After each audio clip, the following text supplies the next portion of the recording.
अस्सलाम वालेकुम असलम भाई। वालेकुम अस्सलाम। असलम भाई चलिए आज थोड़ा घूम फिर कर आते हैं। ठीक है, चलिए, मेरा मूड भी घूमने फिरने का कर रहा है। यार पैदल ही चलते हैं, वर्जिश भी हो जाएगी। हाँ यार, बॉडी के लिए वर्जिश भी जरूरी है। कितनी खूबसूरत जगह है। हाँ यार, बहुत खूबसूरत जगह है। यहाँ आकर मजा आ गया।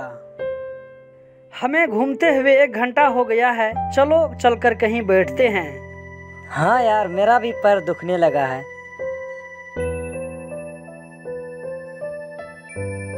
असलम भाई कोई छोटा सा चुटकुला सुनाओ जिससे मूड फ्रेश हो जाए।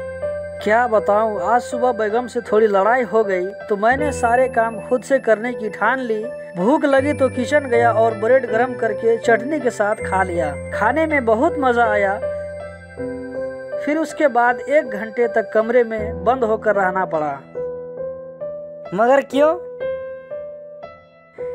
क्योंकि बैगम ने जो मेहंदी भिगो कर रखी थी उसको मैंने चटनी समझकर खा लिया।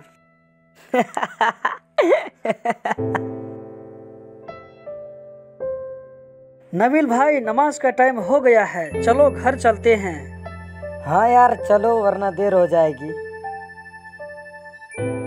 ठीक है असलम भाई, अब चलता हूँ। कल फिर मुलाकात होगी इंशाअल्लाह। अल्लाह हाफिज।